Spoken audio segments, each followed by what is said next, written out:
तेलंगाना भवन में कांग्रेस और बीआरएस कारकुनों के दरमियान में झड़प।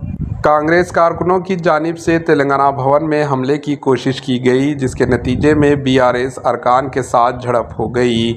तेलंगाना भवन में कांग्रेस और बीआरएस कारकुनों के दरमियान एक बड़ा तसद्दुम झगड़ा हुआ, जब कांग्रेस के हामी बड़ी तादाद में जमा हुए और बीआरएस पर इनके लीडर रेवंत रेड्डी के बारे में गलत अफवाहें फैलाने का इल्ज़ाम लगाया। कशीदगी उस वक्त बढ़ गई जब कांग्रेस कारकुनों ने पार्टी दफ्तर में घुसने की कोशिश की, लेकिन बीआरएस के अरकान ने इन्हें रोक दिया। दोनों ग्रुपों के दरमियान गर्मागर्म बहस हुई, जो जल्द ही झगड़े में तब्दील हो गई। दोनों ग्रुपों ने एक दूसरे पर हमला किया। सूरत हाल गैर मुस्तकीम हुए, क्योंकि दोनों ग्रुप्स तशद्दुद के लिए एक दूसरे पर इल्ज़ाम लगाते रहे। सूरत हाल पर काबू पाने के लिए हुक्काम को अलर्ट कर दिया गया। तेलंगाना भवन के पास पुलिस की भारी तादाद को तैनात किया गया।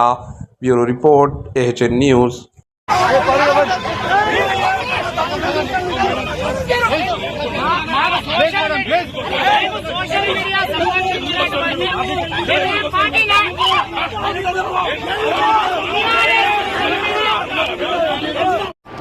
AHN न्यूज़ को लाइक करें, शेयर करें और सब्सक्राइब करना ना भूलें।